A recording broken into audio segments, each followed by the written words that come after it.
Good morning, friends. Happy Friday. This is Lindsay Cross, Government Relations Director with Florida Conservation Voters. And joining me this morning for our legislator chat is the phenomenal Senator Janet Cruz from Senate District 18. How are you this morning, Senator Cruz? I'm wonderful, Lindsay. It's good to see you again. And hello, everyone that's watching. It's so good to see I you feel like too. I'm here with my peeps. You are. You're one of our leaders in the conservation voter movement. So absolutely, you're here with your peeps, and you are working so hard. The legislative session just started on Tuesday, and it already feels like it's been a month, and I haven't even been up there. Yep. Any thoughts from the first couple days? I know you made it home last night. You're back in Tampa. Yeah, and my concern is that the Capitol essentially is in lockdown. So it's hard for constituents to come up and advocates to meet with us, doing lots of Zoom calls. But even to come before a committee and testify, you have to go to the Leon County Civic Center and testify there. Much like, via some kind of audio, and they won't let people testify from home because I think they don't want people to access everything and be able to make comments from across the state, which is unfortunate. So they're still forcing people to come to Tallahassee.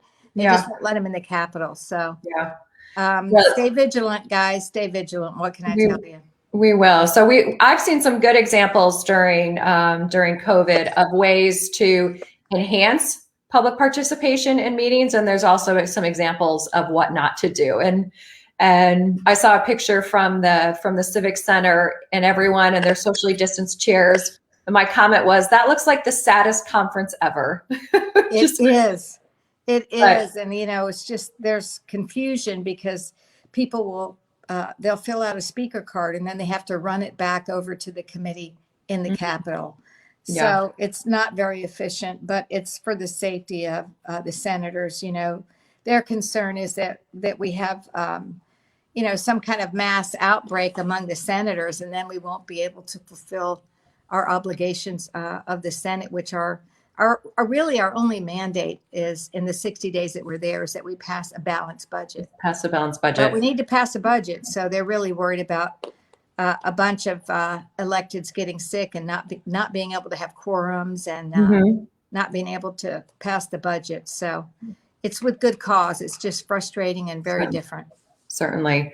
Well, the budget situation this year is so different. And I know that, our budget, we always say our budget reflects our priorities. And so it'll be interesting to see how things progress during the session, what things make it through. What programs that actually help the people in our communities and the health of our environment, if those programs stay relatively intact, or if we're using this as a way to, cut some of those social service or environmental programs. Well, that's my biggest concern also is that, the Enviro and the what we call a Sadowski Fund, which is the Affordable Housing Fund, they always tend to take a big swipe out of that and they sweep that fund. Because affordable housing for working families is really just not important to them. The environment is not as important to them as it is to us, unless perhaps they live on the beach and then they pay attention to the turtles and a few other things. But they have no sense of urgency. Even though I was, we'll see. The proof is in the pudding, but we'll see. The governor spoke about sea level rise, as did House Speaker Sprouls. So it sounds good, but it doesn't mean anything until we see it in action. So I'm going to trust them and hope that they're paying attention. I mean, if anyone remembers Senator Jose Javier Rodriguez, who walked around with his act upon climate change, his rain boots, and with good reason. If you're in Miami, that king tide brings water into the streets. It's just, it's really kind of scary, actually. And the amount of dollars it will take to shore up that infrastructure is monumental. It is. And even in our region, so we're both in the Tampa Bay region. I know there's been studies of the West Shore District, which is, has a lot of businesses, a lot of built infrastructure. I don't know the millions of dollars, but there's been studies of the cost to raise some of those areas, or to maybe move some of the critical infrastructure that could be in the flood zone. And you look at those costs and it looks like there's a big price tag on it, but then you also look at the cost of inaction and how much it would cost us later if we fail to act on some of those things, and it's even more expensive. Indeed. So our, making sure that we're not only looking at adaptation measures, but addressing the root cause of climate change, and our, getting off our reliance on dirty fossil fuels and transitioning to clean renewable energy in a way that brings everyone access to that. That's one of our key priorities as Florida conservation voters. I completely agree. And we're working. Last year I brought forth a bill that would also tax Nestle on the water that they're removing from our springs. And the Miami Herald today had an excellent article about how much they take and how little they return. And, leadership is determined not to hear that bill, but it's a statement piece, and it's a warning that someday, we're going to have a Democratic governor and we can go after some of this. And, they're depleting our springs, and, along with saltwater intrusion, we have so many issues that come down from the lake. And I know I'm talking to folks that are nearly expert on all of this stuff. We could go on for hours about that, but I want you to know that I'm aware and I'm fighting. And I, what are we in Florida without our environment? We should be the stewards of this, and we're living in a state that just doesn't recognize it. We should be the leaders in the country. We should. We're surrounded by the most beautiful beaches. I believe that last week they named Sarasota the #1 beach in the country. No, it was St. Pete Beach, because I can tell you. Sarasota was in the past. I was in Sarasota. Yeah. That's why I was in Sarasota last week, and they were jealous. I made the mistake of going to St. Pete Beach on Saturday night with my parents who were visiting, who've gotten their COVID vaccines. We were going to make a trip earlier, did some other things, went out for sunset, and I think we were there with 100,000 other people. Holy cow! The power of the media. And spent about an hour in traffic trying to get off the beach, but it was a phenomenal sunset, and it is a testament to the quality of our beaches here. It was a beautiful weekend last week, and today's gorgeous too. I mean, we live in paradise, and the onus is on us. The obligation is on us to preserve all of this for those that come after us, well after us, actually. Certainly, yeah. So let's talk a little bit about your district. I know you're across the bay in the Tampa area in District 18.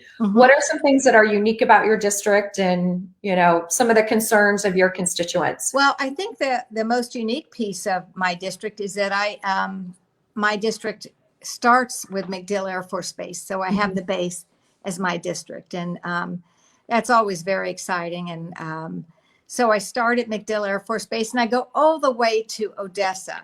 Wow. So, I have the Tampa Stadium and the West Tampa, the Town and Country area, which is mostly the Hispanic flavor of Tampa, I like to call it, which is where my roots are. Yeah. And all the way into the suburbs. So, the issues are multiplicative and oftentimes very different from one section of my, from one section of my district to the other. But I will tell you that the common theme is healthcare. A common theme is the environment. Those are two that I think of most immediately, that everyone seems to care about. The ability to afford healthcare coverage and, protecting this paradise that we live in. Everyone agrees on those two issues. Yeah. Yeah. Well, I know that you're very passionate about Tampa, and you even introduced a piece of legislation recently to designate the devil crab as the official state crustacean. So I know about blue crabs. Amidst all of my fighting and all of my, I go to Tallahassee for 60 days, and I am in the minority. So every day you walk in for 60 days and they knock you down. And the next day you get up and you're like, is that all you got? Hit me again. and it's just intense, and it's a battle. And it's not every issue that's a battle. Oftentimes, I'd say 95% of the time, we all vote yes on a bill. But it is those core values and our philosophies, our core philosophies, where the road differs and never the two shall meet. But so I thought, you know what, I'm always knee deep in all this legislation that's a battle. So let's have some fun. Let's have some. You know, it pays homage to my Ybor City, West Tampa roots, and those that came before me in this special city. I'm a fourth generation Tampanian, and my great grandparents and grandparents and great grandparents all worked the cigar factories in Tampa. They were immigrants who came, and you know, I'm going to digress here, but my husband said the governor of Texas today said that the coronavirus spread was because of the illegal immigrants. And I said to him, I wonder, you know, at the turn of the century, when my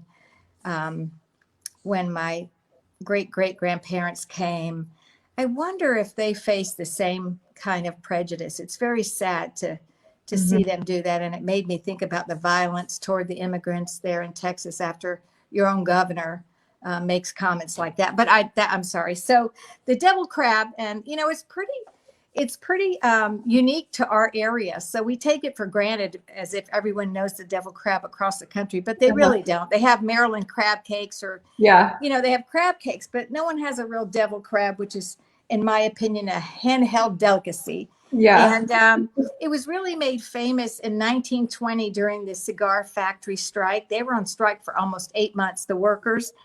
And at that time, the blue crabs were really, really prevalent in Tampa Bay. So those that were on the picket line, some would go crabbing and some would go to the picket line, and they would catch these crabs because they were broke and on strike, and they would pick the meat out of them. And then they were creating something that could be handheld by the picketers. So that's how the devil crab kind of came to be. It's kind of a mixture of the flavor of the Cubans and the Italians and the Spaniards that were all in Ybor City. And, you know, you can't really make a food item an official crustacean. So we established a little bit of the blue crab specifically for that purpose. But, you know, do details really matter when it comes to a Tampa devil crab? That's right. It's just, you know, it's a piece of history that I hold very dear. It's an example of the struggle that these immigrants faced. And, you know, many of them have gone on to do very, very well in their lives. Cash and Carry, the grocery store that we know as Cash and Carry, started in Ybor City with the Greco family. You know, they started selling produce, and then they moved into more groceries and turned it into a national, you know, national American dream success story. So those are the kind of stories that I love to talk about. Yeah. And I know you're working hard to provide those opportunities for folks, not only in your district, but across the state. And, you know, being in the legislature gives you that opportunity to bring the concerns of your constituents and raise those up and try to make positive changes. And you can't forget where you came from, Lindsay. You know, I realized that my grandparents, great-grandparents, and great-great-grandparents worked with their hands in a cigar factory 8 or 10 hours a day to create a better life for their families, which, you know, I appreciate. So I know I stand on their shoulders when I stand on that Senate floor. It's a real honor and a privilege to be there. Yeah. And that's such a good perspective to have, you know. It is. We have to keep that humility and that grounding of where we're from, but keep our eyes towards, you know, those big important issues. So I was looking through some of the list of the bills that you're sponsoring this year, and it's quite impressive, Senator.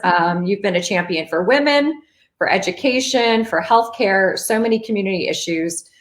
Just this session, you have bills to stop preemption of tree trimming and removal, to put a price on bottled water, and really be looking more at our consumptive use permits, things that are going to provide family and educational opportunities for veterans. So a whole spectrum of bills. So that's correct. So, you know, you can't pigeonhole you as one thing, because you're really fighting for so many things that affect your community members. That's correct. And I think that's, you know, I feel like it's my civic duty to represent more than just, one entity. I feel like it's my civic duty to take a look at where we are and honestly fight for oftentimes to be a voice for what I call the voiceless. I know it sounds like a cliche, but I think about my mom who was a single parent, poor as could be. Dad wasn't around. She worked 10 hours a day in a gypsum plant with a hard hat and steel-toed shoes for 30 years. And she was dead tired by the time she came home and cooked dinner and we sat down together. She was probably laying on the couch watching the news and half asleep. She was struggling, but there was just no way raising 3 kids and working like that she even had time for any kind of advocacy. So, sometimes I have to fight for those women and those men that are doing the same thing today. Yeah, absolutely. Well, I would love to talk about 3 bills in particular this morning that I think are really relevant for the conservation voter movement. They're related to drinking water, voters' rights, and energy security. So let's start with the drinking water in public schools, which is SB 834. That's one that I think is really, really needed. I'd love to hear your thoughts, explain a little bit more what this bill seeks to do. Well, an advocate brought this to me. Amy brought it to me, and she was so passionate about all of this. And no one seemed to be listening to her. And so we sat down and talked with her a little bit, and then we dug in and did some research, and we found that schools that were built, excuse me, schools that were built before 1986 were built with lead pipes and soldered with lead. And we know that lead is affected by heat. So as our temperature and our climate, the temperature and our climate increases, there's more leaching of the lead into the water that travels through those pipes. Lindsay, you and I don't drink water from the faucet. We drink it from our refrigerator after it's gone through a filter, or we buy bottled water. But we expect that our children in these schools that were built before 1986, and there are many, to walk up to the same water fountain with their water bottle in elementary school for at least 5 years, then on to junior high for another 3 and high school for another 3. Again, reaching with their bottles and filling up their bottles from the water fountain. So it's a very simple bill, and it says you don't have to go through millions of dollars of studies to figure out if there's lead in the water at the schools. If the school was built before 86, it has lead pipes. The pediatricians will tell you that there's no amount of lead in the water that's acceptable. No particles are acceptable for children. So save the money on expensive tests. Just put a damn filter on a water fountain so that our kids are safe. And, we've estimated the cost, and we have counted the number of schools in the state that have these filters. And I tried to pass the bill my first year in, and I couldn't pass it. So I came home and I'm like, okay, you don't want to pass my bill? I will prove to you what we can do, because they tried to say that the fiscal was indeterminate. And there aren't many legislators, if you are watching taxpayer dollars, they would vote for a bill with an indeterminate fiscal. If you want a bill to die, put an indeterminate fiscal on it, and you'll find that legislators like I will not vote for a bill that we don't know what it's going to cost us. I mean, would you have somebody come and build you a pool and say, I don't know what it's going to cost. We'll we'll just kind of I'll just give you a blank check. Done. Yeah. So I won't do it, and there are several that won't. So when they did that, I said, okay, more than one way to make this work. So I went to many individuals. We set up a Get the Lead Out Facebook page and an Instagram, and said, help us buy filters for Hillsborough County schools. And I went to some generous organizations like Sheriff Chad Chronister and several other big companies. And I raised $100,000, and we're putting the filters in. We're a little behind schedule because of COVID, and they wouldn't let us into the schools, but we have the money now to put the filters on water fountains in schools that were built before 1986. This can be done. We can't keep kicking this can down the road. This legislature needs to stop ignoring the long-term effects of lead, especially in children. Yeah. This is not, any kind of scare tactic or anything to be ignored. They shouldn't think that, we're being a little kooky about this. Alarmist or anything. Yeah, alarmist. Thank you. That's the word I was looking for. This is real. Talk to pediatricians. They'll tell you the effects of lead. This is a real issue, and everyone take a look at it, follow it, call your local legislators and tell them that they should co-sponsor the bill, which is get the lead out. Yeah. It's a great bill. It's a great bill. Yeah. And there's, that's such a simple thing that we can do. There's so many contaminants in our water, whether it's our drinking water or the water we're discharging into the environment, that we just don't know that much about, because we're producing chemicals faster than we can understand the effects on humans or the ecosystem.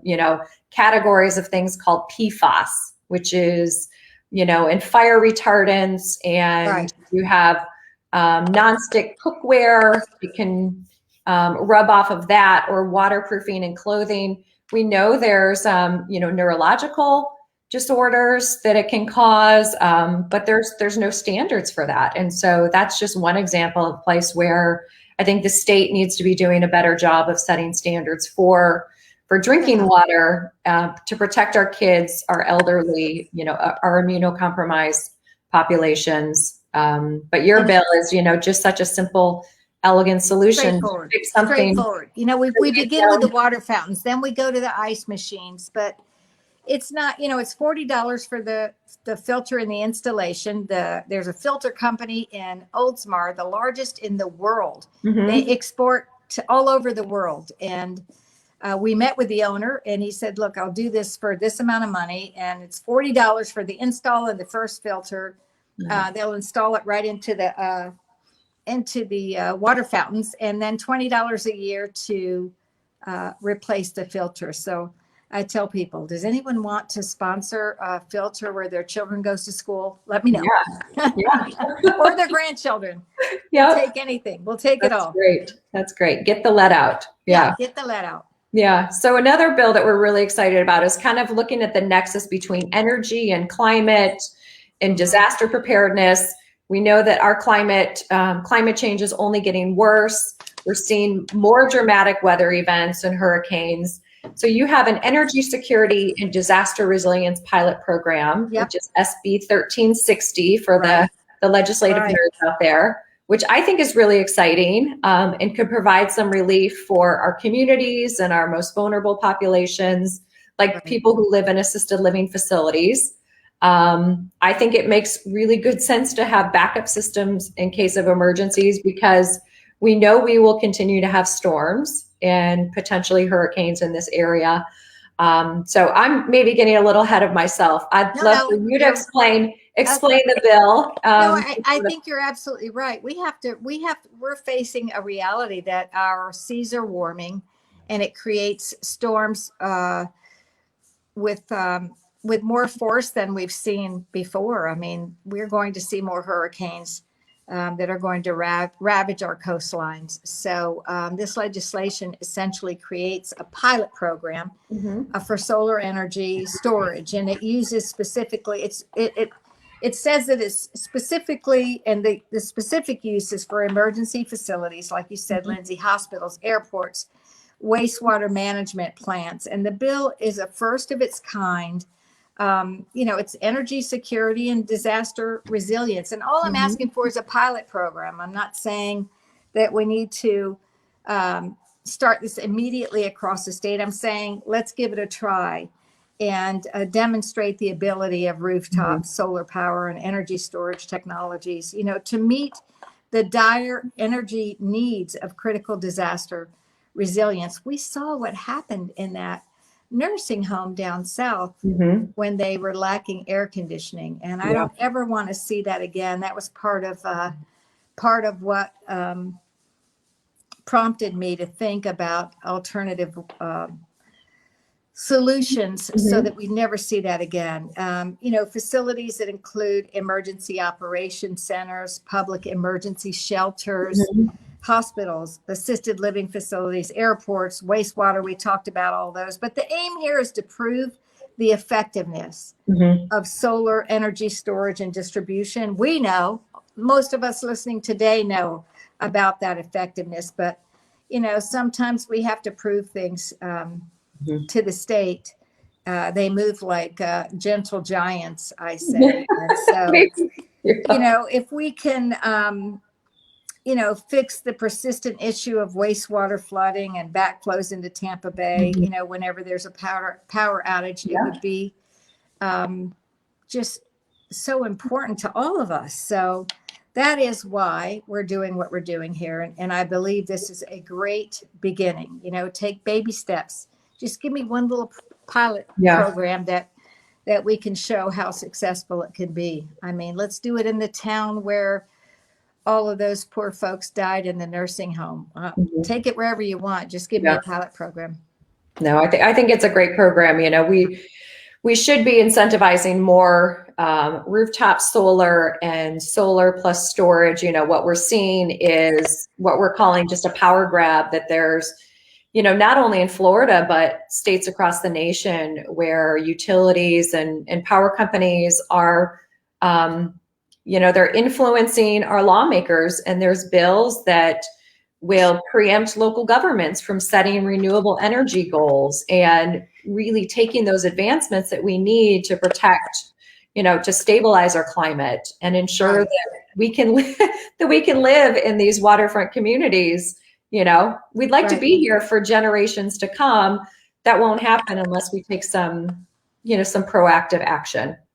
I agree. I completely agree. And, sometimes it's a little things, Lindsay, that I'm saying this is a little thing, but I remember as a teenager, maybe even in the 6th grade, people coming in and talking to us about the environment and about energy conservation and water conservation and water quality. And, all of those ideas are always in the back of my head. I think about it all the time, whether I'm in the shower or whether I'm brushing my teeth and I turn the faucet off, just, little things that you learn. So I think that we need to dig deep into our youth too, and make sure that we are preparing them for what's ahead. And keep this conservation in this beautiful state where it ought to be. Yeah, absolutely. And the last bill, so one of our pillars through Florida Conservation Voters, our 4 pillars are water, public lands, climate and clean energy, and the last one is democracy. And so sometimes we get asked, why does an environmental group care about democracy? And we always answer, well, voters is in our name. That's the first thing. And, to make change on the things that we care about, you have to be active. You have to be voting, but it's not always as easy. And some of us have, more opportunities and more access to voting. We know that when we get more people to vote, not only does our democracy win, but our environment wins. So we're delighted to see your voter rights bill, which is Senate Bill 1528. And again, this is one that, feels like a pretty simple, no-brainer thing. Yeah, it is. It is. It just, every single voter should be connected with voter rights legislation. I just believe that. We shouldn't be in the business of closing off this process by adding these exhausting barriers at every turn. It's really very frustrating. I think we've seen that when more people vote, we see better outcomes, especially for Democratic candidates. I think our weakness, if we have to pinpoint one, is that we're not getting out the vote as well as we should.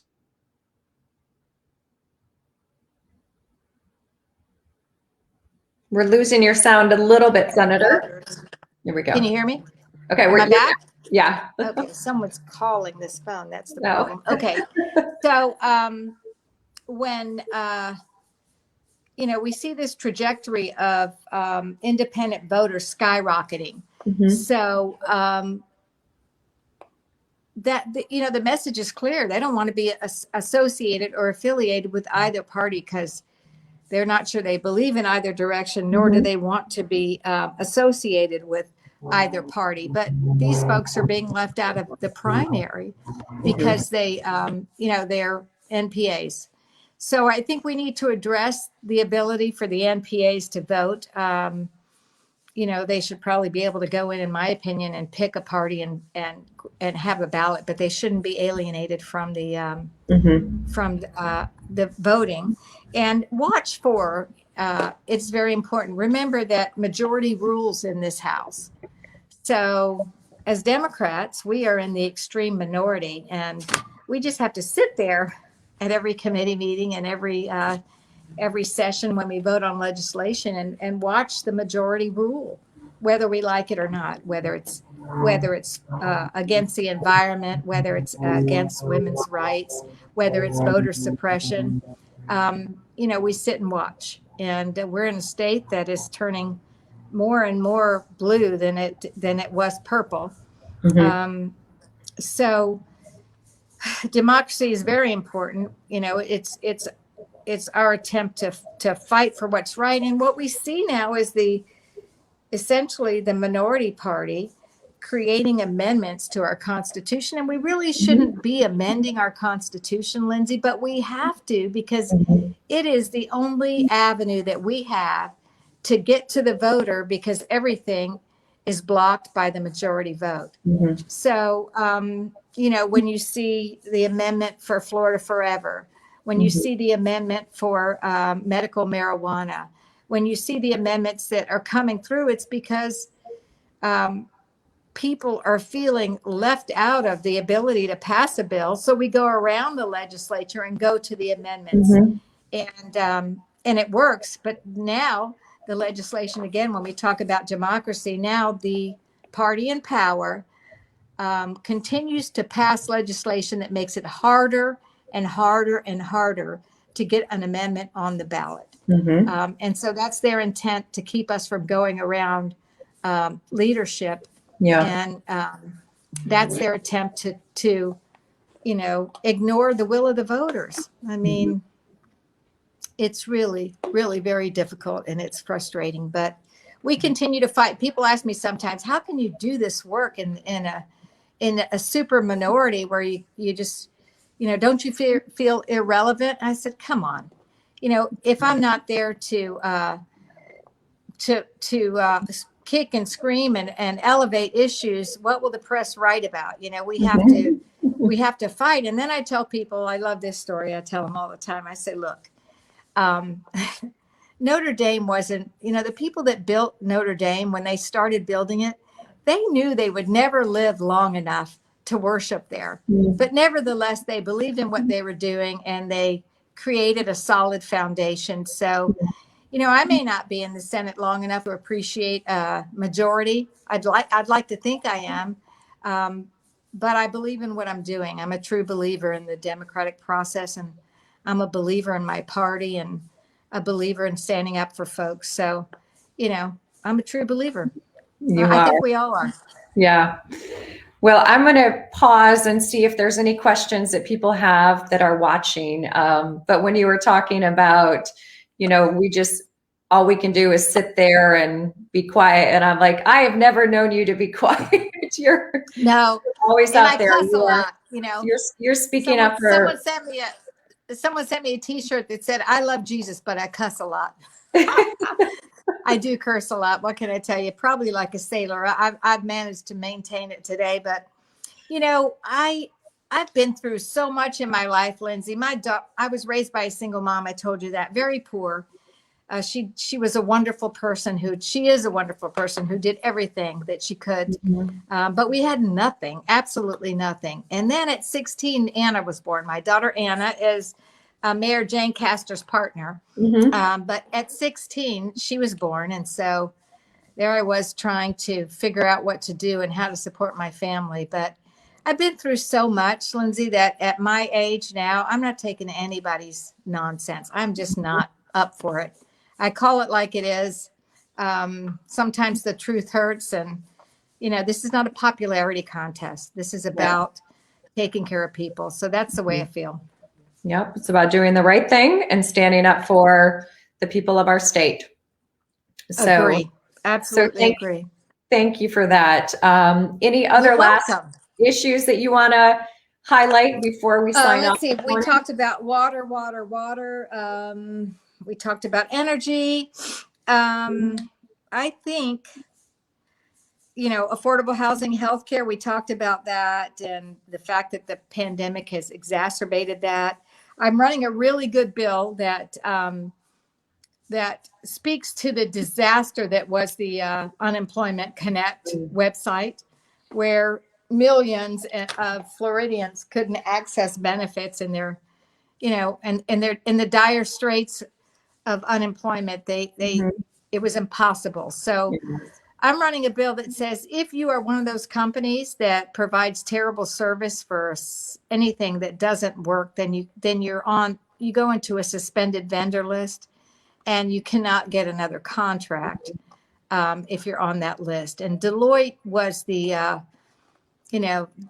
did the Connect website, and it was a total and complete disaster. We spent $77 million on the website, and then when the pandemic hit, we had to spend almost another $200 million just to get it to work and employ call centers because it was so disastrous. In the midst of all of this, Deloitte was awarded another, I think, $100 million contract to do the Medicaid website. When I saw that, I was absolutely shocked. And that's what led me to create this legislation. How dare us as a state, after Deloitte has wasted so many taxpayer dollars, how dare us turn around and give them another contract? Shame on us. Mm-hmm. Yeah. We shouldn't be rewarding that type of performance. we should be rewarding good performance. No, we should not. Yeah. Mm-hmm. Well, thank you for always having the best interest of our people in mind, Senator Cruz. I know that you're one of the hardest working legislators up there. I tell people that I'm a workhorse and not a show horse. You won't see lots of headlines, but I guarantee you when it's I'm working behind the scenes, making sure that I do the best I can. But it's a labor of love and an honor to be there. I want you to know that. Well, we appreciate it. And we're going to get you up there someday, Lindsay. I'll be there in a couple weeks, and I'm sure with COVID protocols, it's not going to happen this year, but know how much I loved your pancake day last year. Oh, yes. We did it last Wednesday, and the whole the Senate staff is in lockdown, so they come to the office and we do a socially distanced, masked, have pancake handout, and it was great. They were so excited. Good. Well, on St. Patty's Day, we're going to do green pancakes. Maybe you can make it up for that. Ooh, I think I'll be there that week. Perfect. All right, I'll bring my. Maybe beer with pancakes. I don't know. Yeah. All right. Thank you for Senator, it's been a pleasure. Call me again anytime. We will. Enjoy your weekend, Lindsay. and safe travels back up on Sunday. Same to you guys. Take care. Bye-bye. Thanks, Senator.